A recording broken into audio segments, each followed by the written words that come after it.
जय हिंद, जय भारत, जय जोहार, जय छत्तीसगढ़। मैं अमित कुमार और आप सभी का स्वागत है टीजीबी मीडिया में। और आज के हमारे खास कार्यक्रम में, जैसे कि आप सभी जानते हैं, मैं जो है अपने चैनल के माध्यम से लगातार आप सभी के बीच एक नए नामचीन हस्ती से रूबरू करता हूं, उनके बारे में बताता हूं, उनके जीवन के बारे में बताता हूं, उनका क्या योगदान है हमारे समाज में, हमारे देश में, ये भी बताता हूं। और बहुत ही खुशी की बात है, आज मैं आया हुआ था छत्तीसगढ़ के न्यायधानी बिलासपुर, और आप सभी को एक ऐसे खास शख्सियत से रूबरू कराना चाहेंगे जो वर्तमान समय में बिलासपुर केंद्रीय जेल के अधीक्षक हैं। मैं इनका नाम जिक्र करना चाहूँगा, खोमेश मंडावी जी। और आपके स्वागत के लिए 2 लाइन बोलना चाहूँगा सर। मैं समाज में कानून का मान बढ़ाते हैं, अनुशासन और न्याय की राह सिखाते हैं, हर जिम्मेदारी को निभाते हैं सच्चाई से, लोगों का विश्वास जीतते हैं ईमानदारी से। ऐसे अधिकारी हमारे बीच आज आए हैं जिनका काम सेवा, सुरक्षा और समाज का हम करते हैं। सर, आपका दिल से नमस्कार। और केंद्रीय जेल बिलासपुर के आप गर्व हैं सर, और बहुत बहुत स्वागत है आपका पार हमारे चैनल में। तो सर्वप्रथम स्वागत है सर आपका।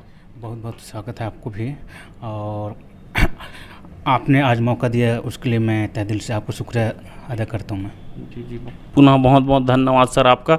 अब पहला सवाल तो यही रहेगा सर, आपके प्रारंभिक जीवन के बारे में जानना चाहेंगे। कहाँ के रहने वाले हैं सर, और यहाँ तक का आपका सफ़र? मैं खोमेश मंडावी, वर्तमान में यहाँ पे बिलासपुर जेल में लगभग नवंबर 2022 से यहाँ पे पोस्टेड हूँ। मेरा बचपना एक राजनांदगांव के गांव में मेरा पढ़ाई हुआ था। आदिवासी आश्रम करके वहाँ पे 5वीं तक था। मेरे पिताजी टीचर थे, उसका पढ़ाई में तो ठीक ही थे। तो पढ़ाई में होशियार थे सर आप? पढ़ाई में ठीक ही थे। उसके बाद मेरा सिलेक्शन नवोदय विद्यालय में हो गया। फिर मैं 6वीं से लेकर 12वीं तक जवान नवोदय विद्यालय डोंगरगढ़ में पढ़ाई किया। उसी दरमियान मुझे लगा कि यही ट्रिपल और IIT का तैयारी करना चाहिए करके, तो 1 साल मैं गैप लिया था, भिलाई में था उस समय। उसके बाद मैं इंजीनियरिंग करने BIT पटना में चला गया। वहाँ पे 4 साल इंजीनियरिंग करने के बाद मेरा शुरू से कोशिश था कि UPSC का तैयारी करूं, लेकिन मेरे कॉलेज टाइम के ही समय मेरे पिताजी का देहांत हो जाने के कारण घर का स्थिति ऐसा बना कि मैं दूसरा बाहर स्टेट जा नहीं सकता था। तो फिर मैं कोशिश किया कि छत्तीसगढ़ में रहते हुए कुछ ऐसा नौकरी करूं ताकि मैं अपने परिवार के साथ, अपने लोगों के साथ सामाजिक तौर पर मैं रह सकूं। तो उसी समय PSC का तैयारी किया, 2012 PSC का। तो पहले ही PSC में मेरा मेंस भी निकल गया, इंटरव्यू भी निकल गया, और 2012 PSC में ही मेरा जिला जेल अधीक्षक के रूप में नियुक्त हुआ था। तो ऐसा कैसे पढ़े थे सर? कई बार इतने बार अटेम्प्ट करते हैं तो भी नहीं पास होते, तो उनको शॉर्ट एंड शूट शब्द में क्या कहना चाहोगे? कैसा वो पढ़ाई करें? तैयारी तो लगभग उस समय मैं PSC का 8 महीने से लेके 1 साल तक किया था, लेकिन मेरा सिर्फ 8 महीना या 1 साल का तैयारी नहीं था, वो मेरा बचपन से तैयारी था। इससे पहले भी मैं इंजीनियरिंग में था, तो उस समय रीजनिंग, मैथ और कई सारे ऐसी चीज़ शुरू से कर रहे थे। लेकिन मेन PSC का तैयारी में लगभग 8 महीने से 1 साल किया था मैं। तो उस समय जो तैयारी इस तरह से करता था कि मेरा 1 मिनट भी मेरा वेस्ट नहीं जाता था। पिताजी सरकारी में थे कि सर? हाँ, मेरे पिताजी सरकारी स्कूल में टीचर थे। नहीं देखे आप बोलो? गरीब नहीं देखे, ऐसे संघर्ष किए बोलो? हाँ, स्ट्रगल किए हैं। वाह, चलो बहुत सुंदर सर, बात करके बहुत ही अच्छा लग रहा है सर। ये भी जानना चाहेंगे आपके परिवार में और कौन कौन है सर? मेरे परिवार में मेरी वाइफ है और 19 महीना का बच्चा है मेरा। इसके अलावा मेरा छोटा भाई है, वो CSCB जूनियर इंजीनियर है, वो भी नवोदय विद्यालय से पढ़ा था, वो भी इंजीनियरिंग किए हैं। और इसके अलावा मेरी मम्मी है, अभी वर्तमान में गाँव में है। अच्छा, साथ में भी जानना चाहेंगे सर, जेल प्रशासन में आने की प्रेरणा कहाँ से मिली? पहले सोचे थे कि वो रैंडम पास हुए तो लग गए? जो PSC जो होती थी पहले 2012 के पहले, जो जेल अधीक्षक का जो नियुक्ति होती थी वो मिनी PSC के थ्रू होती थी, जिसमें डायरेक्ट सिर्फ जेल अधीक्षक का पोस्ट होता था। 2012 के बाद जो भी जेल अधीक्षक आ रहे हैं वो सामान्य PSC के थ्रू आ रहे हैं। तो उसमें ये रहता है कि जो रैंकिंग के और मेरिट के हिसाब से फिर मिलते हैं। तो मेरा तो ऐसे कभी प्रेरणा रहा नहीं है कि जेल विभाग में आने का, लेकिन जिस मेरिट में मेरा जेल अधीक्षक मिला वो एक रैंक के हिसाब से था। अच्छा, सबसे महत्वपूर्ण सवाल रहेगा सर, यहाँ तक पहुँचने में सबसे ज़्यादा योगदान किनका रहा और आप अपने आदर्श, प्रेरणा स्रोत और गुरु किनको मानते हैं? मेरा गुरु मेरे पिताजी हैं, क्योंकि वो जब तक थे उनकी मेहनत और उनके लगन को हमेशा देखते रहा हूँ। तो उनकी मेहनत, उनके लगन को देखता हूँ तो मैं भी भले इस उम्र में हूँ लेकिन वैसे मेहनत करना चाहता हूँ मैं। बहुत सुंदर सर। अच्छा, आपका हॉबी जानना चाहेंगे सर, रुचि किस में है आपको ज़्यादा? मैं तो वर्तमान में तो बिजी शेड्यूल रहता है, तो मोस्ट ऑफ टाइम मैं ऑनलाइन चेस खेलते रहता हूँ। अच्छा, चेस खेलते हैं? वाह भाई सर। और कॉलेज टाइम में फुटबॉल और बास्केटबॉल खेलता था। स्कूल टाइम में हॉकी खेलता था और यहीं बिलासपुर में नवोदय विद्यालय मल्हार में 1 महीना मैं नेशनल को कोचिंग भी किया था यहाँ पे हॉकी का। हॉकी का भी मतलब स्पोर्ट में रुचि है सर आपको? हाँ, स्पोर्ट्स में रुचि है। और चेस अभी भी खेलते हैं सर? हाँ, चेस अभी भी खेलते हैं। चेस में बचपन में कहीं गए हैं स्टेट लेवल या? नहीं, चेस बचपन में नहीं, बचपन में सिर्फ पापा के साथ चेस खेलते थे, तो ऐसे खेलते थे। स्कूल लेवल में पार्टिसिपेट या वैसे कभी नहीं किया। वाकई अभी कंटिन्यू खेलते हैं सर? हाँ, अभी कंटिन्यू करते हैं। अभी चलो सर, इंटरव्यू के बाद एक आँख में करना चाहूँगा सर, इजाज़त देंगे तो खेलना चाहेंगे, है ना जी? अच्छा, एक और सवाल सर, ये तो आपके जीवन परिचय हम बात करके बहुत अच्छा लगा, कुछ जेल के बारे में भी करना चाहेंगे सर सवाल। केंद्रीय जेल बिलासपुर की सर वर्तमान क्षमता और वास्तविक कैदियों की संख्या कितनी है? केंद्रीय जेल बिलासपुर में महिला और पुरुष मिला के जो वर्तमान क्षमता है 2290 का है, और आज दिनांक को टोटल पुरुष और महिला मिला के 3000 बंदी यहाँ पे प्ररुद्ध हैं। अच्छा, सबसे बड़ी प्रशासनिक चुनौती सर आपको किस रूप में दिखती है? भीड़, सुरक्षा या संसाधनों की कमी, क्या कहना चाहेंगे? आप जो बता रहे हैं, भीड़ तो है यहाँ पे, ओवर रिकॉर्डिंग है। तो यहाँ पे बैमनों एक नया जेल प्रस्तावित है 1500 कैपेसिटी का, हो सके भविष्य में कुछ वर्षों में बन जाएगा, तो भीड़ की यहाँ पे कमी हो जाएगी। उसके अलावा उसके अलावा यहाँ पे थोड़ा हमारे जो स्टाफ हैं उनसे थोड़ा सा हमको चुनौती रहती है नीचे स्टाफ से, क्योंकि कई बार आप लोग न्यूज़ में सुनते होंगे या पेपर में पढ़ते होंगे कि यहाँ पे तंबाकू मिला या जो नशीली सामान मिला या इलेक्ट्रॉनिक सामान मिला। तो कहीं ना कहीं हमारे जो स्टाफ हैं प्रत्यक्ष रूप से या अप्रत्यक्ष रूप से जुड़ रहते हैं। हम जो भी हमको जो शिकायत प्राप्त होती है, हम तो अनुशासनात्मक कार्रवाई करते ही हैं, फिर भी हम उनके ऊपर 100% कोशिश करने में कहीं ना कहीं संसाधनों की कमी कारण पॉसिबिलिटी नहीं हो पाती है। अच्छा, एक और महत्वपूर्ण सवाल रहेगा सर, जैसे मैं आया है तो भाई यहाँ अनुशासन काफ़ी अच्छा लगा सर, इतने कैदी रहने के बाद मतलब किसी भी प्रकार की जो है आवाज़ नहीं आई, तो मतलब यहाँ के जो कैदी हैं उनके सुरक्षा और अनुशासन बनाने रखने के लिए आपकी रणनीति कैसी रहती है सर? रणनीति ये रहती है कि अधिकतर यहाँ पे लगभग जो जेल में जो सिपाही तो रहते हैं, प्रहरी हो गए, मुख्य प्रहरी हो गए, तो ड्यूटी करते हैं। उसके अलावा जो हमारे जो बंदी जो रहते हैं, कन्विक्टेड जो दंडित बंदी जो रहते हैं, उन लोग भी वाल गार्ड का ड्यूटी करते हैं, सुरक्षा कमान में भी ड्यूटी करते हैं। तो उनको जो सही ड्यूटी करते हैं तो उनको जो काम कर रहे हैं उनका माफ़ी तो मिलता है। उनके अलावा जो अनुशासन में जो रहते हैं उसके लिए भी हर महीना 3 दिवस माफ़ी मिलता है। तो उनके साथ हम सहयोग करके जेल का अनुशासन बनाए रखते हैं। मतलब उनसे वार्तालाप आप करते रहते हैं? हाँ, जो यहाँ पे सुरक्षा कमान है, क्योंकि उनको अनुशासन बनाने के कारण ही उनको 3 दिवस अलग से माफ़ी दिया जा रहा है ताकि वो जल्दी छूटते हैं। इस कारण से हम हमारे मैनुअल में ही है कि इनको हर महीना अनुशासन अच्छा है तो 3 दिवस का माफ़ी दिया जाएगा। उसके अलावा अगर काम कर रहे हैं जेल में तो उसका भी 3 दिवस माफ़ी दिया जाता है। तो ये सब चीज़ें टैक्ट है जो बंदियों को अनुशासन में रखने का। अच्छा, एक और सवाल रहेगा सर, महिला जो कैदी रहते हैं उनके लिए और नाबालिग जो बच्चे रहते हैं उनके लिए क्या विशेष व्यवस्था है सर? महिला जो कैदी रहते हैं यहाँ पे लगभग आज के डेट में 184 महिलाएं हैं, और उनके जो बच्चे जो 6 साल से छोटे जो रहते हैं वो भी हैं, करीबन 11 बच्चे हैं फिलहाल वर्तमान में। तो महिला जो प्रशासन पूरा यहीं से होता है, लेकिन वहाँ पे महिला गेट द्वार अलग होता है, उनका सेक्टर अलग होता है। वहाँ पे कोई भी पुरुष जा नहीं सकते, जो भी ड्यूटी रहते हैं महिला अधिकारी रहेंगे और महिला सिपाही लोग रहेंगे। अच्छा, सवाल रहेगा सर, हम पढ़ते हैं जुवेनाइल, ऐसे तो इसका मतलब मेरे को नहीं पता, और नेट से देखा हूँ तो इसका मतलब भी बताते सर, और उनके लिए क्या सुविधा रहती है?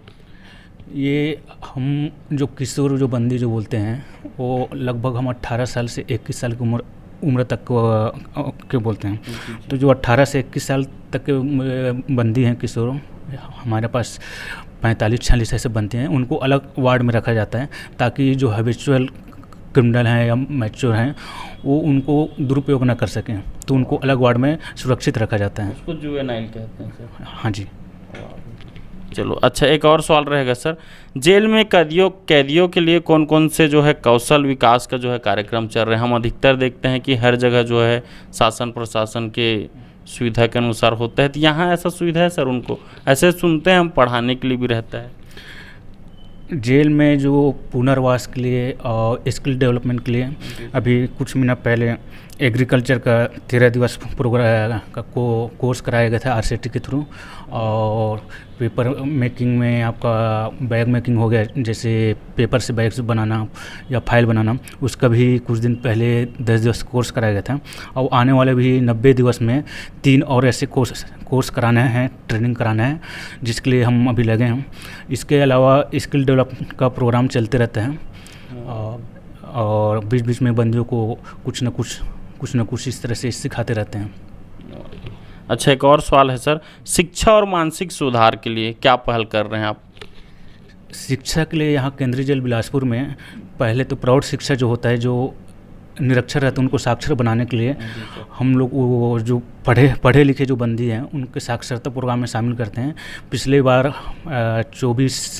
24 मार्च को लगभग 36 ऐसे निरक्षर बंदी थे जिनका एग्ज़ाम दिया गया। उसके अलावा जो पहली से लेके 8वीं तक जो पढ़ाई जो होता है यहाँ पे, एक यूडाइस यहाँ पे सेंटर है। जैसे बाहर में जो स्कूल होता है पहली से 8वीं तक, वैसे यहाँ पे भी एक स्कूल है, तो वो यूडाइस भी यहाँ रजिस्टर है, जो भी पेपर यहीं पे होता है। बाहर से न्यूज़लेटर भी आते हैं, तो पहली से लेकर 8वीं तक लगभग 335 के आसपास अभी वर्तमान में रजिस्टर्ड हैं। उसके अलावा जो 10वीं है और 12वीं है, 10वीं का जो कोर्स है और 12वीं का कोर्स है ओपन स्कूल के थ्रू होता है, तो ये साल में 2 बार होता है। तो अभी वर्तमान में 12वीं से 42 लोग रजिस्टर हैं और 10वीं से 7 लोग रजिस्टर हैं।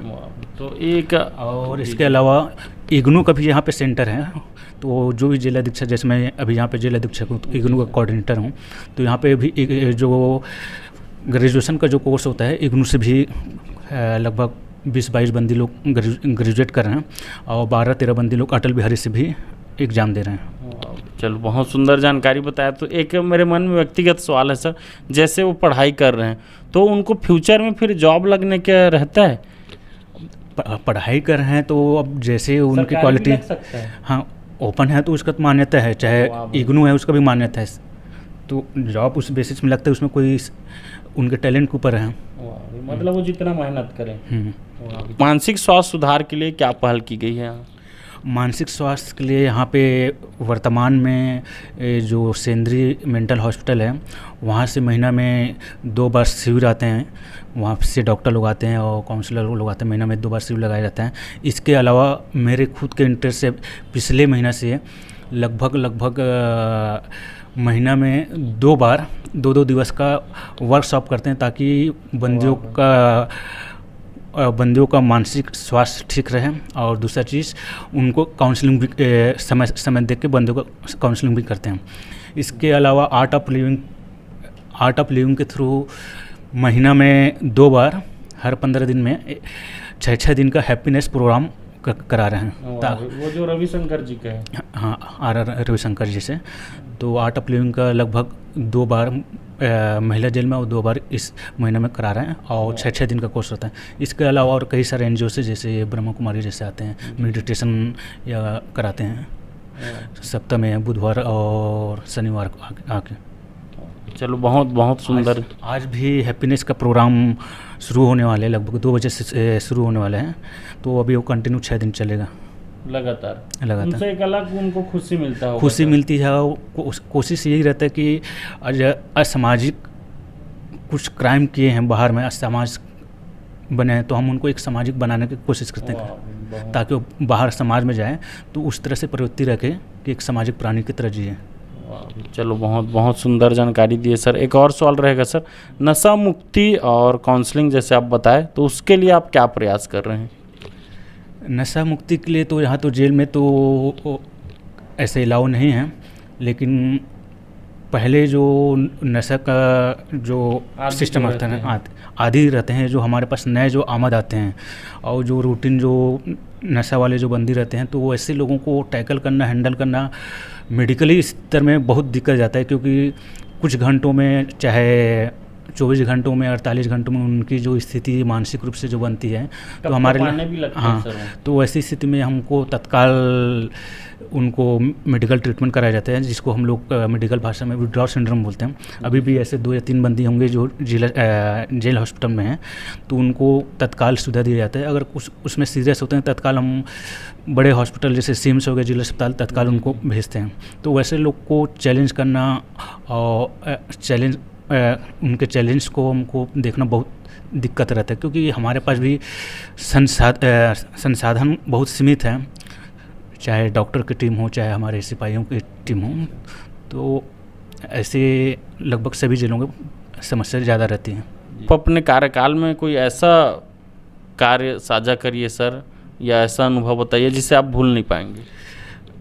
मैं अपने कार्यकाल में पिछले अक्टूबर माह से हमारे महानिदेशक के निर्देशानुसार यहाँ पे मतलब मेरे को निर्देशित किया गया था कि प्रदेश में कि बिलासपुर जेल को हरित जेल बनाने करके, तो उसके लिए मैं लगभग पिछले नवंबर से जो हमारे बंदी भाई के लिए मान लो जैसे बिस्किट आ रहा है या मिक्सचर आ रहा है, तो उसका पैकेट रहता है, पॉलीथीन रहता है, तो लगभग पॉलीथीन इधर उधर हम लोग नगर निगम में भेजते थे, फेंकते थे।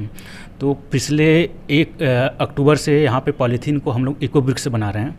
तो पहले समय में ऐसा था कि हर दिन 13-14 ब्रिक्स बनता था पॉलीथीन, अब उसको हम बहुत कम उपयोग कर रहे हैं। अब दिन में 1 या 2 ही बन पाता है, क्योंकि हम पॉलीथीन फ्री हम परिसर को बनाए हैं। आज आप बाहर जाएंगे, सामने रोड में केंद्रीय जेल बिलासपुर लिखा है, वो भी लगभग 8,000 इको ब्रिक्स से बना है। इसके अलावा हम लोग बायो एंजाइम बना रहे हैं, जैसे हम लोग फिनाइल या हैंड सॉप जैसे उपयोग करते हैं, या उसके जगह में हम लोग गुड़ से और संतरे के छिलके से लगभग प्रतिदिन 30 लीटर के आसपास बायो एंजाइम बना रहे हैं। उससे हम जो बैरक हैं उनका सफाई करते हैं, बाथरूम का सफाई किया जाता है, जिससे कि हमारे जो बजट में कमी आती है फिनाइल विनाइल के लिए। और उसके अलावा ग्रीन से बहुत यहाँ पे वर्मी कंपोस्ट का भी काम चल रहे हैं, जिससे गौशाला से जो भी वर्मी कंपोस्ट आता है, यहाँ पे जो आपका पौधा है तो उसमें हम उनको डालते हैं। इसके अलावा जो हमारे यहाँ जो दूध आती है, लगभग 400 पैकेट आते हैं, उस दूध के पैकेट से हम लोग खुद वहाँ पे पौधा रोपण करते हैं। तो ये ग्रीन जेल बनाने के लिए हम लोग लगातार कोशिश में हैं और बहुत कुछ अचीव कर लिए हैं। इसके अलावा हम लोग जितना भी जो डायरेक्ट लाइन आती है, तो हम कोशिश करते हैं मैक्सिमम हम सोलर का उपयोग कर सकें। पानी का भी ऐसा है कि कम से कम उपयोग कर सकें। इसके पहले जो भी आते थे हाफ ग्लास वाटर वाला हम लोग सर्व करते थे, अभी भी कर रहे हैं। जो भी हर कार्यालय में आते थे या जो भी मेरे शाखा में आते थे हाफ ग्लास वाटर वाला। इसके अलावा जो भी आप पाकशाला से माड़ निकलता है या पानी जो बचता है, उसको हम लोग कलेक्शन करके पौधा में डालते हैं। अभी तो रक्षाबंधन के लिए बहुत विशेष पहल हुआ सर, आप लोगों ने पौधा दिए, जितने बहन आए हुए थे उनको। हाँ, इस बार भी लगभग 2000 पौधा, छोटा पौधा को मांग किए गए थे, और कोशिश था कि 3000 मांग किया जाए, लेकिन बाद में लगा कि अगर भीड़ कम होगा तो फिर पौधा वितरण नहीं कर पाएंगे, इसलिए 2000 का मांग किया गया था। पिछले बार भी लगभग 2000 पौधा का मांग किए गए थे और 2000 पौधा का वितरण किया गया था। पिछले बार से रक्षाबंधन का ही कार्यक्रम शुरू है। वो मेरा ही पहल था कि अजब भाई अगर अपने बहन को कुछ गिफ्ट करना चाह रहे हैं तो जेल में तो उसके पास तो कुछ है नहीं, तो हम उनके जो भावनाओं को देखते हुए उनको पौधा उनके बहन को दिलाएगा, ताकि वो जब अपने घर में जाए तो अपने परिसर में घर में लगाए तो उनको याद रहे कि हम मेरे को ये गिफ्ट दिया गया था। इससे क्या है, पर्यावरण संरक्षण भी मिलता है। चलो, बहुत बहुत सुंदर पहल सर आपका सर। अच्छा, एक और सवाल है सर आपसे, जैसे व्यक्तिगत सवाल है मेरे मन से सर, जितने भी यहाँ जेल में जो कैदी भाई रहते हैं, आप तो उनसे रूबरू बहुत ज़्यादा भी मिलते हैं, तो क्या देखा जाता है सर, ऐसा कौन सा देखा जाता है उनके में जो गुस्से के कारण ज़्यादा क्राइम होता है, मतलब क्या सडनली मतलब कैसे करते हैं अगर हम आप उससे रूबरू करते हैं, जैसे खासकर जिनको उम्र कैद का सज़ा रहता है तो वो क्यों करते हैं, क्या कहना चाहेंगे? जो उम्र कैद लगभग मर्डर के में 302 में मिलता है। एक्चुअली क्या होता है, जो भी क्राइम जो होता है 99% उनका क्राइम का जो जरिए जो रहता है वो नशा ही रहता है। तो नशा में भले वो क्रिमिनल रहा हो ना रहा हो, लेकिन नशा में कुछ ऐसा देख लिया या कर दिया, वो नशा ही लगभग 99% रहता है। बाकी जो और क्राइम है 420 है और छोटा मोटा क्राइम है तो नॉर्मली बहुत कम होते हैं, तो जल्दी छूट भी जाते हैं उन लोग। जो बड़ा क्राइम रहता है नॉर्मली वो नशा की हालत में के रहते हैं। अच्छा, आज आपको जैसे पूरे देश दुनिया वाले देख रहे हैं सर, उनको क्या संदेश देना चाहेंगे कि जो अभी तक कुछ जुर्म ना करे हैं या वो ना भी करें, आने वाले फ्यूचर में भी ना करें, या जो ऐसे जो लगातार ऐसे कार्य कर रहे हैं उनको क्या कहना चाहेंगे आप?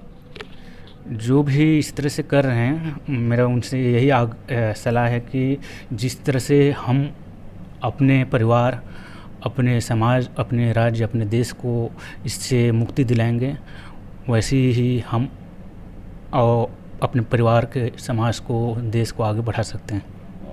अच्छा, एक और सवाल है सर, जितने भी देख रहे हैं उनको क्या कहना चाहेंगे, उनको मतलब क्या संदेश देना चाहिए? यहाँ का रहन सहन और घर के रहन सहन में क्या अंतर रहता है? जेल में रहन सहन, जेल आना ही उनके लिए एक सज़ा ही है। तो हम ऐसा कोई किसी भी तरह से हम लोग उनको बाहर में लोगों को लगता है कि जबरन मारते होंगे, पीटते होंगे, ऐसा हमारा है नहीं। मैं एज अ कस्टडियन, मैं उनका गार्जियन हूँ, मैं उनका माता भी हूँ, उनका पिता भी हूँ। तो मेरा यही रहता है कि कोई इस तरह से इन लोग गलत काम ना करें। अगर गलत काम करते हैं भी हैं तो हम उनको उस तरह से टैकल करते हैं कि क्योंकि उनको जेल में ही रहना उनके लिए दंड है। क्योंकि उनको सुबह उठना है, एक समय में उठना है, समय में खाना है, समय में इस जगह में रहना है, डेली रूटीन है, तो वही उनके लिए बहुत बड़ा दंड है। बात करके बहुत ही अच्छा लग रहा है सर। मेरे चैनल का एक खास कार्यक्रम रहता है सर, रैपिड फायर, वो मैं करना चाहूँगा सर। एक सवाल में आंसर देना रहेगा आपको। पहले सर, आपकी सुबह की शुरुआत किस चीज़ से होती है? मेरा सुबह लगभग ऐसे कोई फिक्स नहीं है उठने का, क्योंकि कई बार हमको नाइट राउंड आना पड़ता है, कई बार कुछ नाइट में इधर उधर रहते हैं, तो जल्दी कभी उठ पाते हैं, कभी नहीं उठ पाते हैं। नॉर्मली जब मैं सुबह उठता हूँ तो ये चाय ही पीता हूँ। अच्छा, कॉफ़ी नहीं पीते हो? पूछने वाला तो कॉफ़ी में मैं उतना इंटरेस्ट नहीं हूँ कॉफ़ी पीने में। मेरा ब्लैक टी ही मैं पीता हूँ, ऑफिस में भी ब्लैक टी पीता हूँ और घर काला टी। अच्छा, फ्री टाइम में क्या करते हैं सर आप, किताब या मूवी? फ्री टाइम में वर्तमान में तो ये तो जो न्यूज़ होता है, इंटरनेशनल न्यूज़, जो आजकल यूट्यूब में कई सारे चैनल्स हैं, हमारा तो टीजीपी मीडिया देखते हैं। टीजीपी मीडिया अभी तक तो देखा नहीं हूँ, लेकिन आने वाले समय में मैं देखूंगा। तो जो इंटरनेशनल न्यूज़ जो चलती रहती है उसमें मेरा इंटरेस्ट रहता है। यूट्यूब में मैं या इंस्टाग्राम में जो है 1-2 चैनल मैं फॉलो किया हूँ मैं, जो 24/7 चलते रहते हैं, उसको मैं खास कर देखता हूँ। इसके अलावा मैं चेस ऑनलाइन खेलता हूँ या और कुछ ऑनलाइन गेम इस तरह से उसमें। तो इंग्लिश में कौन सा चैनल देखते हैं सर, बीबीसी की? नहीं, मैं मेनली हिंदी ही न्यूज़ देखता हूँ। आज तक ये बीपीएस। अच्छा, पसंदीदा? नहीं, न्यूज़ नहीं, मतलब जो कई सारा चैनल्स हैं। अच्छा, कई सारा जो व्यक्तिगत चैनल से शॉर्ट नहीं चलते हैं, बताते हैं। जैसे कई सारे कोचिंग इंस्टीट्यूट वाले हो गए हैं, तो उन लोग कई सारे न्यूज़ बताते हैं। जैसे खान साहब का मैं बहुत देखता हूँ। अरे वाह भाई, चलो बहुत सुंदर सर। अभी तो बाप रे, रिकॉर्ड बना है, 20,000 से ज़्यादा राखी पहने हैं, वर्ल्ड रिकॉर्ड बढ़ा है। चलो, पसंदीदा रंग सर आपका? मेरा नेवी ब्लू है। पसंदीदा मौसम कि हर मौसम? पसंदीदा मौसम मेरे को रेनी सीजन ज़्यादा अच्छा लगता है। अच्छा, वाह, मतलब बरसात का जो? हाँ, बरसात में ये है कि हम बचपन में थे तो बारिश में भीगना, इधर उधर जाना, फिर तालाब में जाना, मछली पकड़ना, ये सब चीज़ बचपन में करते थे। मछली खाते हैं सर? बचपन में खाता नहीं था, अब खाते हैं। जब पकड़ते थे उस समय खाते नहीं थे। तो उस समय क्या करते थे सर? मैं लगभग 12वीं तक वेज ही रहा हूँ मैं। अच्छा, नहीं तो पकड़ते तो थे उस टाइम? पकड़ते थे, और हमारे फ्रेंड्स थे। अच्छा। मेरे भाई लोग थे। मतलब एंजॉयमेंट, वो गरी खेलना बोलते हैं सर उसको? नहीं, जैसे भी वो तालाब में पकड़ना, जैसे अच्छा। नाले में जाना, अच्छा लगता था पुलिस। हाँ। अच्छा। तो उस समय इंटरटेन का साधन सिर्फ वही था। आज के समय में तो टीवी, मोबाइल, बहुत कुछ इंटरटेन का साधन आ गया है। सही बात है सर। अच्छा, मोबाइल में सर आपके जो मोबाइल है उसमें सबसे ज़्यादा कौन सा एप्लीकेशन को आप यूज करते हैं? मोबाइल में मैं सबसे ज़्यादा व्हाट्सएप ही उपयोग करता हूँ, क्योंकि मेरे कई सारा मीडिया, कई सारे चैनल से जुड़ा हूँ। इसके अलावा हर कुछ मिनट में हमारे मुख्यालय से या कोर्ट से कुछ न कुछ मैसेज आते रहता है, तो उसका रिप्लाई हमको तत्काल देना रहता है, इसलिए मैं व्हाट्सएप में एक्टिव रहता हूँ। और मैं फेसबुक तो नहीं चलाता, इंस्टाग्राम भी चलाता हूँ, लेकिन उसमें बहुत कम, लगभग 20 से 22 लोग को ही फॉलो किए हूँ। अरे वाह, आपके फॉलोअर कितने हैं सर? वो लगभग 8 या 9 होंगे। चलो, बहुत सुंदर ये सच्चाई सर, बात करके बहुत अच्छा लग रहा है सर आपसे, तो बहुत सुंदर सर। अच्छा, व्हाट्सएप में सबसे ज़्यादा नोटिफिकेशन किन का आता है? वो व्यक्तिगत या आपके सरकारी काम का? नहीं, ऐसे कई सारे ग्रुप्स हैं, जैसे मेरा नवोदय ग्रुप्स है, सुपर, इस तरह से कई सारे ग्रुप्स हैं। तो उसमें स्कूल ग्रुप है, अपने फ्रेंड्स का कई सारे ग्रुप है, न्यूज़ चैनल का ग्रुप है, जो मेरे को कई जगह ऐड किए हैं, यहाँ वाले भी, रायपुर वाले भी, चाहे कांकेर वाले, चाहे अंबिकापुर वाले, तो ग्रुप में आते रहते हैं, मुख्यालय से भी आते रहते हैं। तो उसको खासकर छत्तीसगढ़ के हर जिले जुड़े हैं सर? हाँ, मैं लगभग, मेरा पोस्टिंग 5 अक्टूबर 2015 में ज्वाइन किया था कांकेर जिले जेल में। फिर उसके बाद 2 महीने वहाँ पे था, फिर मेरे को ट्रेनिंग के नाम से रायपुर जेल लाया। फिर लगभग रायपुर जेल में ट्रेनिंग के नाम से रहा, और इसी दरमियान रायपुर में रहते हुए लखनऊ 8 महीना ट्रेनिंग के लिए भी गया था। फिर रायपुर से लगभग 4.5 साल बाद फिर कांकेर गया था, उस समय कोरोना काल था।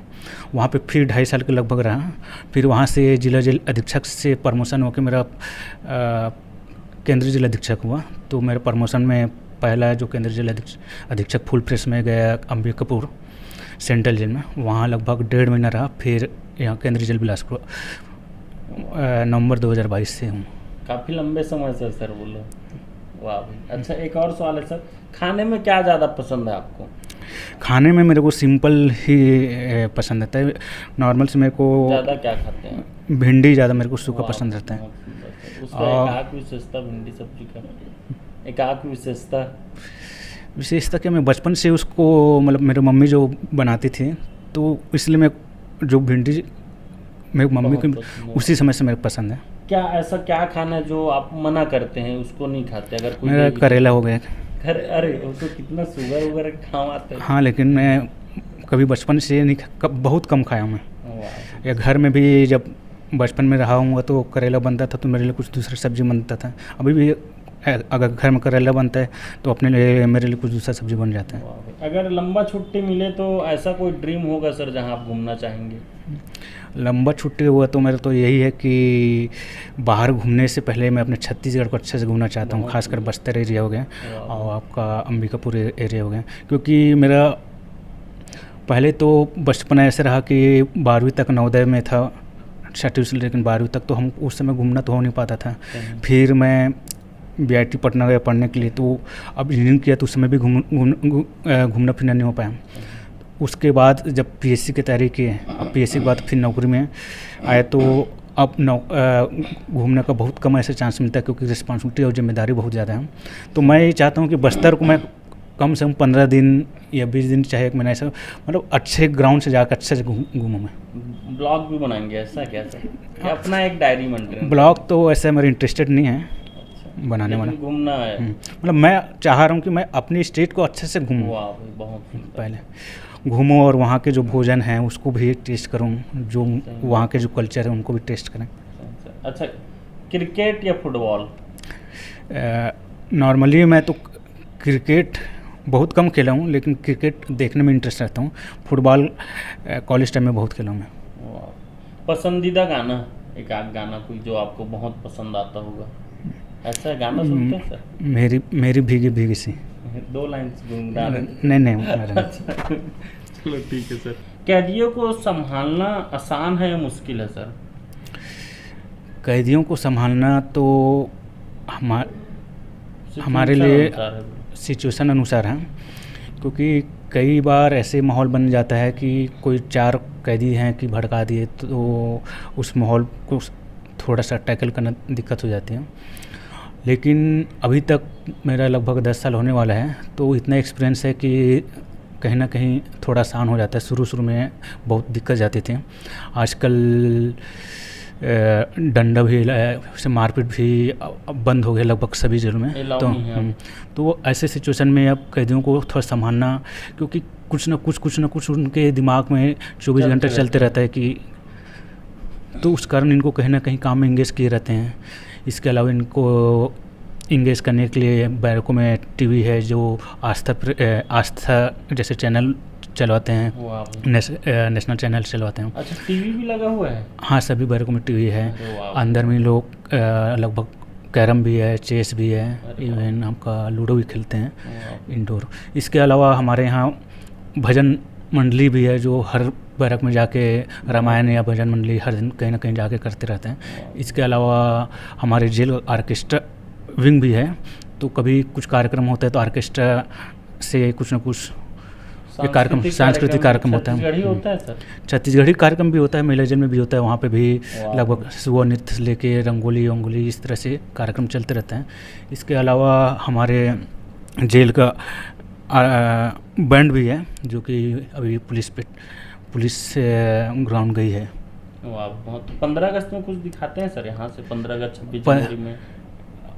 15 अगस्त में तो ऐसे कुछ रहता नहीं है, क्योंकि सिर्फ ध्वजा रहता है। 26 जनवरी में ये रहता है कि यहाँ पे जेल विभाग से झांकी जाती है। पिछले वर्ष ही प्रथम आया था 2024 में हमारे जेल विभाग का झांके। ओपी चौधरी जी सम्मानित हुए थे। हाँ, वाह, चलो बहुत सुंदर था। उसमें था सर, मैं बहुत सुंदर था आप लोगों का। अच्छा, एक और सवाल है सर आपका से, सबसे ज़्यादा ज़रूरी आप क्या मानते हैं, अनुशासन या धैर्य? दोनों ज़रूरी है, क्योंकि कई दफ़ा ऐसा होता है कि जो धैर्य नहीं रखते हैं कि कोई आके बंदी अगर नंबरदार या कोई सिपाही आके बोल दे कि साहब ये ऐसे सब किए हैं, तो क्या होता है कि हम उनके बोलने से ही हम उस चीज़ को सही नहीं मानते। हम पहले उसमें एक धैर्य बनाए रखते हैं। चाहे तत्काल हमको खबर मिलता है तो ठीक है, हम 2 दिन 3 दिन तक भी धैर्य बनाए रखते हैं कि सच्चाई जानना चाहते हैं। उसके बाद उस बंदी के खिलाफ हम फिर जेल अपराध पंजीबद्ध करते हैं। तो दोनों इसलिए ज़्यादा ज़रूरी है क्योंकि हम किसी पर विश्वास कर नहीं सकते हैं। आपने कई बार इंटरव्यू में सुने भी होंगे कि ये किसी के नहीं होते, चाहे मूवी में भी देखे होंगे। तो इसलिए हमको धैर्य बनाए रखना पड़ता है, क्योंकि हो सके वो कुछ झूठ बोल के हमसे गलत कार्य करवा दें। सही बात। अच्छा, महिला कैदी या पुरुष कैदी, किसमें मैनेजमेंट चुनौती ज़्यादा रहता है सर? किनको मतलब कन्विंस करना या समझाना ज़्यादा मुश्किल है? महिला कैदी संसाधन वहाँ पे कम है, तो वहाँ तो थोड़ा सा अलग मैनेजमेंट है और उनका अलग चीज़। लेकिन पुरुष में यह है कि हमारे पास ये ज़्यादा दिक्कत रहता है। अच्छा, कागजी काम या फील्ड ड्यूटी, कौन सा आपको ज़्यादा पसंद है? मतलब फील्ड करना ज़्यादा है, दौरा करना, या कागजी कार्रवाई? अब यह है कि कागजी कार्य तो हमको समय समय में करना ही पड़ता है, और फील्ड ड्यूटी भी इसलिए करना पड़ता है क्योंकि हम अगर चेयर में बैठे रहेंगे तो अंदर में अनुशासन या जो अन्य जो सुरक्षा में ढीलापन होना शुरू हो जाएगा। तो इसलिए दोनों को समय सीमा में करते रहना पड़ता है। महत्वपूर्ण सवाल है सर, अगर आप एक जेल अधीक्षक ना होते तो क्या होते आप, और क्या बनना चाह रहे थे आप? मैं जेल अधीक्षक नहीं होता तो इससे पूर्व में भी मैं जब कॉलेज में था तो मेरा कैंपस प्लेसमेंट हुआ था, लेकिन क्या है दूसरा स्टेट में था इसलिए जा नहीं पाया। अगर मैं जेल अधीक्षक नहीं होता तो कहीं ना कहीं गवर्नमेंट जॉब में रहता। मैं यहीं जब तैयारी कर रहा था तो पीएससी की तैयारी कर रहा था, तो उस समय लगभग जो भी एसएससी हो, चाहे बैंकिंग हो, चाहे वाईपम हो, तैयारी मैं सीजीपीएससी का ही करता था, लेकिन सभी का फॉर्म भरता था। मतलब जो भी निकलता था और लगभग मैं सभी एग्ज़ाम देता था। तो कई सारा एसएससी में फर्स्ट राउंड सेकंड राउंड तक भी निकला है उस समय। उसके अलावा मैं फर्स्ट टाइम में वाईपम में हॉस्टल अधीक्षक का दिया था, उसमें भी मेरा हो चुका था। अच्छा, हॉस्टल अधीक्षक इसको चुने सर आप? तो ज्वाइनिंग आते आते ये मेरा इसका भी रिजल्ट आ गया था। तो ये बड़ा पोस्ट है बोलो सर। हाँ, तो अगर यहाँ नहीं रहता तो कहीं ना कहीं मेरे को नौकरी मिल ही जा रहा था। पढ़ाई में तो बढ़िया थी सर, मतलब है। अच्छा, कभी खुद ताला खोले हैं सर? जेल में तो नहीं, लेकिन अपना घर में तो ताला बंद करना पड़ता है, लगाना पड़ता है। जैसे आज मैं अभी घर में अकेला हूँ तो ताला बंद करके ही आया हूँ। वाह भाई, चलो एक और महत्वपूर्ण सवाल सर, जैसे हम फिल्म में देखते हैं, ऐसे सुनते भी हैं, हम तो भाई कभी आए नहीं है जेल, पहली बार उस दिन आया था और अभी तो उसमें चलता है सर एक गुटबाजी अलग से चलता है, तो क्या यहाँ होता है अलग से गुट बना रहता है? गुटबाजी तो रहता है, लेकिन उसको हमारे पास क्या है कि अलग अलग जैसे खंड है, जेल एक परिसर है, यहाँ पे लगभग 5 खंड हैं, तो ऐसे गुटबाजी रहता है, तो एक गुट को एक खंड में, दूसरा गुट को दूसरा खंड में, ताकि अपना आपसी रहो। और बीच में ऐसा रहता है कि दीवार रहता है या चक्कर का दीवार रहता है, तो उसमें एक खंड से दूसरा खंड जा नहीं सकते। ऐसे मान लो चाहे मेरे पास ए खंड, बी खंड, सी खंड और डी खंड और ई खंड है, इसके अलावा महिला जेल है, तो ई खंड का बंदी डी खंड नहीं जा सकता, कहीं सिर्फ ऑफिस या वकील मुलाकात आ रहे हैं, परिजन मुलाकात आ रहे हैं, तभी वो वहाँ से निकल सकते हैं। अच्छा, एक और सवाल रहेगा सर, जितने भी कैदी रहते हैं कभी लड़ाई होते देखे हैं सर, कभी पाए गए हैं? कैदी लड़ाई हो रहे हैं तो मेरे सामने तो ऐसे कभी हुआ नहीं है, मतलब आपके रहते में नहीं जाने? ना, मेरे सामने प्रत्यक्ष रूप से कभी हुआ नहीं है, लेकिन हाँ कि हम तो अगर कुछ अंदर में बैरक में हो जाती है तो हम सीसीटीवी से निगरानी करके तुरंत देख लेते हैं तत्काल कौन क्या कभी कैदी लोग एकदम इकट्ठे हो के आंदोलन टाइप का किए हैं, कभी हो हुल्लड़ किए हैं? नहीं कहते। ये लगभग मैं 2015 में था कांकर जेल में, तो कांकर जेल में था तो वहाँ पे मैं भी उस समय नया नया ज्वाइन किया था, और एक प्रहरी थे वो अंदर ड्यूटी कर रहा था, तो हो सके वो भी 2015 में ज्वाइन किया था, वो सिपाही भी, वो भी नया नया था, तो किसी एक या दो सिपाही को गाली गलौज किया रहा होगा, तो उस समय लगभग वो वहाँ से अंदर बैरक से दौड़ते हुए मेरे पास आया कि साहब मेरे को इकट्ठा मारने के लिए आ रहे हैं करके, तो मैं तत्काल वहाँ पे जो पहले जो सिल्वर गेट जो बोलते हैं, पहले जो दरवाज़ा, तत्काल वहाँ पे ताला लगा दिया, फिर वहीं से फिर बंदियों को समझाया और अपने सिपाहियों को भी समझाया, तो मामला लगभग 2 से 5 मिनट में शांत हो गया। चलो बहुत सुंदर सर। अच्छा, एक और सवाल रहेगा सर, जेल में सबसे ज़्यादा जो कैदी भाई बहन जो सबसे ज़्यादा डायलॉग क्या बोलते हैं? ऐसे डायलॉग तो मैं बोल नहीं पाऊँगा, हाँ, लेकिन कोई शब्द है जो इन लोग ज़्यादा उपयोग करते हैं, जैसे इन लोग आप सुने होंगे, जैसे पुराने जैसे छूटे रहते हैं उनसे आप चर्चा करिएगा, कम से कम इनका जो शब्दावली ऐसे है 70 से 75 ऐसे शब्दावली जो सिर्फ जेल में ही बोला जाता है, जैसे खुड्डी जैसे बोलते हैं, तो अच्छा। ये हमेशा आपको बहुत ज़्यादा सुनने को मिलेगा इनके बीचों में, खुड्डी जा रहे हैं इस तरह से। इसके अलावा इसका मतलब बाथरूम को बोलते हैं इन लोग खुड्डी। अच्छा। ये जेल का शब्द है, ये सिर्फ यहीं का नहीं है, भारत में आप नागपुर जेल में भी जाएंगे ये सब आपको सुनाई देंगे। जैसे बाबा जैसे बोलते हैं यहाँ पे जो सिपाही लोग हैं, जो हमारे जो सिपाही लोग रहते हैं, तो बंदी लोग बाबा नाम से बोलते हैं उनको। अच्छा। तो ऐसे कई सारा शब्द वाली जो जेल में आपको सुनने मिलेगा, कहीं सुनाई नहीं देगा। नहीं, जैसे हम लोग प्रहरी बोल रहे हैं ना, हाँ, लेकिन ये लोग आप किसी भी बोलना, ये लोग प्रहरी नहीं बोलते, इन लोग सभी बंदी, सिर्फ यहीं का नहीं, छत्तीसगढ़ के कोई भी बंदी हो, जो प्रहरी हैं मुख्य प्रहरी, इनको बाबा ही बोलते हैं। सही सर। चलो बहुत सुंदर सर, नया जानकारी मिल रहा है सर जेल के बारे में, हमारे दर्शक को भी मिल रहा है। अच्छा, कैदियों के साथ कभी गेम खेले हैं सर, जैसे क्रिकेट, चेस या जो गेम यहाँ खेलते हैं, कभी खेले हैं आप? रायपुर में था तो वहाँ पे लॉन टेनिस खेलता था। अभी वर्तमान में क्या है कि मेरा एक्सीडेंट हुआ है तो हाथ में रॉड लगा है, तो अभी खेल या जिम में अभी समय नहीं दे पा रहा हूँ मैं। चलो एक और रैपिड फायर सवाल रहेगा सर, इसमें सिर्फ हाँ या ना बोलना है सर, सिर्फ। क्या कभी कैदी की कहानी सुनकर आपकी आंखें नम हुई है? हाँ, ऐसे तो कई बार होती है। क्या जेल में सीक्रेट टैलेंट वाले कोई कैदी देखे हैं, जिन खूबियाँ रहते हैं अंदरूनी, अच्छा टैलेंट रहता है? नहीं, टैलेंट वाले तो कैदी रहते ही हैं, और इसके अलावा मेरे जो सिपाही हैं, इसके अलावा मेरा खुद का इंटेलिजेंस अंदर में एक सिस्टम बना है, जो मेरे को मतलब किसी न किसी माध्यम से जानकारी मिलती है, मेरा खुद का लक्ष्य इंटेलिजेंस है। क्या जेल का खाना खाना आपको पसंद आता है सर? मैं यहाँ पे जो जेल में यहाँ पे मुंगड़ी सेंटर है, तो वहाँ से लगभग मुंगड़ी या आलू चाप घर में भी मंगा खाता हूँ, यहाँ पे भी लगभग मन जब लगता है तो खाता हूँ। वैसे मेरा ऑयली आइटम मैं बाहर बहुत कम खाता हूँ, मतलब ना के बराबर खाता हूँ। यहाँ के खा लेते हैं? नहीं, घर में ही खाता हूँ मैं, बाहर उतना इंटरेस्ट नहीं रहता कि बाहर का खाना, और ख़ासकर ऑयली आइटम। बहुत सुंदर। क्या आप कभी कैदियों को खुद पढ़ाएं सर? अभी तक तो ऐसा मौका नहीं मिला है कैदी को पढ़ाने वाला, क्योंकि यहाँ पे बिलासपुर जेल में प्रॉपर एक टीचर ऑलरेडी यहाँ पे जेल विभाग से है, तो वो मेरे अंडर काम करते हैं। अच्छा, एक बहुत महत्वपूर्ण सवाल रहेगा सर, क्या आप मानते हैं कि हर इंसान को दूसरा मौका मिलना चाहिए? नहीं, क्यों नहीं मिलना चाहिए? हर इंसान को एक बार मौका मिलना चाहिए। गलती होती है, सभी से होती है, इंसान से गलती से होती है। बहुत सुंदर सर। क्या कभी कैदी ने आपको राखी बांधी है सर? हाल ही में राखी था, कोई कैदी आपको बांधा राखी? नहीं, कैदी तो कोई राखी नहीं बांधे हैं, लेकिन यहाँ पे कुछ स्कूल के बच्चे लोग आए थे, हम लोग बांधे थे। ब्रह्मा कुमारी वाले आए थे, हम लोग बांधे थे।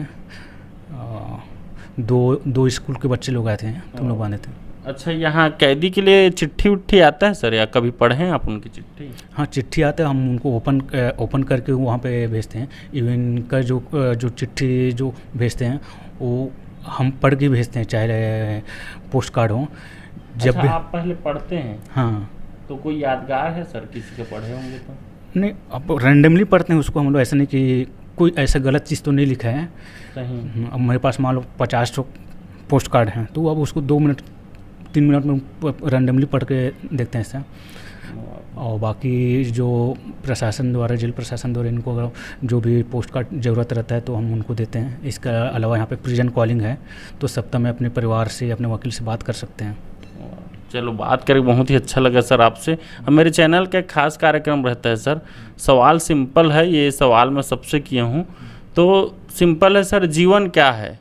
तो आपके अनुसार जीवन का परिभाषा क्या है सर, क्या कहना चाहेंगे? जीवन है क्या आपके मतलब? जीवन जो भी हो, जीवन किसी को भी एक जीवन मिलती है, तो वो जीवन को संवारना और सहज के रखना सबसे बड़ी चुनौती है। क्योंकि एक जीवन में आप क्या करते हैं, आप अपने आप को कहाँ पे स्थापित करते हैं कि लोग आपको कैसे जानेंगे?